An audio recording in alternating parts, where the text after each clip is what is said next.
Hello everyone, welcome to my YouTube channel Champ Coaching Classes to all competitive examination preparation GK and GS. Please subscribe to my channel. के साथ बदलती रहती है तो उससे गति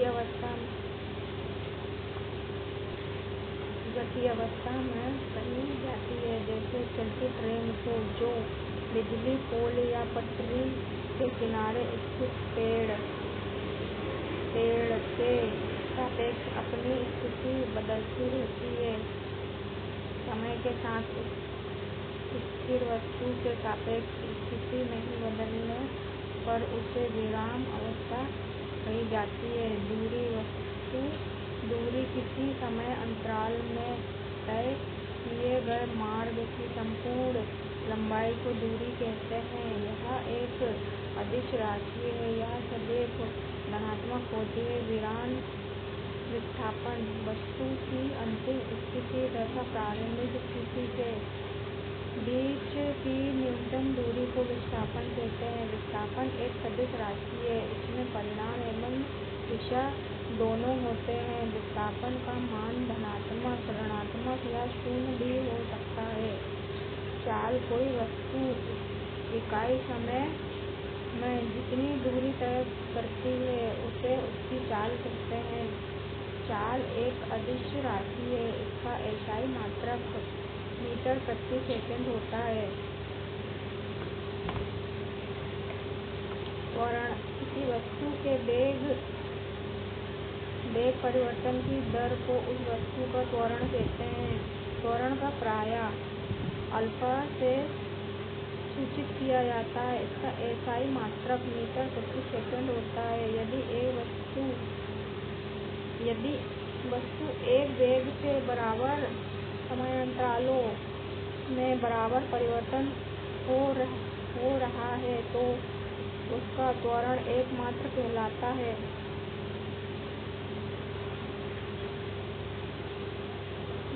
यदि वस्तु के वेग का परिमाण समय के साथ साथ बढ़ रहा है तो वस्तु का त्वरण धनात्मक होता है। यदि वेग का परिमाण घट जाता है तो त्वरण ऋणात्मक होता है। तब इसे मंदन कहते हैं। न्यूटन के गति के नियमों को सबसे पहले सर आइजैक न्यूटन ने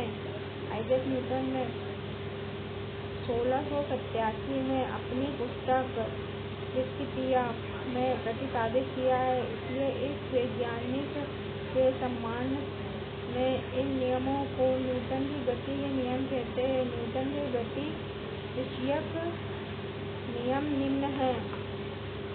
प्रथम नियम, कोई वस्तु विराम की अवस्था में है तो वह विराम की अवस्था में ही रहेगी। यदि एक असमान गति से किसी सीधी रेखा में चल रही हो तो वैसे ही चलती होगी जब तक कि उस पर कोई बाहरी बल लगाकर उसकी अवस्था में परिवर्तन न किया जाए। अर्थात सभी वस्तुएं अपनी प्रारंभिक अवस्था को बनाए रखना चाहती है।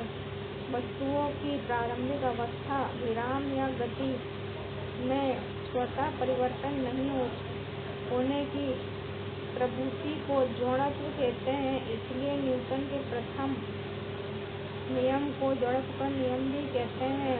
बल वह बाह्य कारक है जिसके द्वारा किसी वस्तु की विराम अथवा गति की अवस्था में परिवर्तन किया जाता है। अतः प्रथम नियम हमें बल की परिभाषा देता है। उदाहरण, रुकी हुई गाड़ी में अचानक चल पड़ने पर उसमें बैठे व्यक्ति पीछे की ओर झुकते हैं। चलती हुई गाड़ी के अचानक रुकने से उसमें बैठे यात्री आगे की ओर झुकते हैं।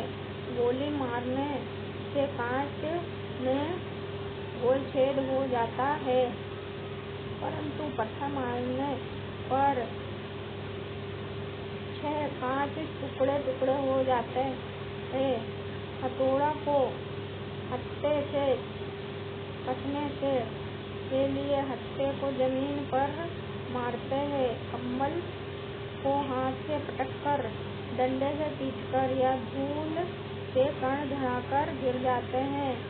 यदि पानी से भरे गिलास के ऊपर एक पोस्टकार्ड और उस पर एक सिक्का रखें तथा पोस्टकार्ड को आगे की ओर झटका जाए तो पोस्टकार्ड आगे की ओर गिरता है, जबकि सिक्का गिलास में रखे पानी में पेड़ की टहनियों को हिलाने से उससे फल टूटकर नीचे नहीं गिर पड़ते हैं। एक लॉन रोलर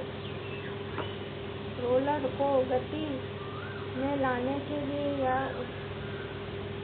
में या एक गतिशील लॉन रोलर को विराम में लाने में अधिक बल की जरूरत पड़ती है, जबकि एक गतिशील लॉन रोलर को गति में बनाए रखने के लिए अपेक्षाकृत कम बल की जरूरत पड़ती है। न्यूटन का दूसरा नियम।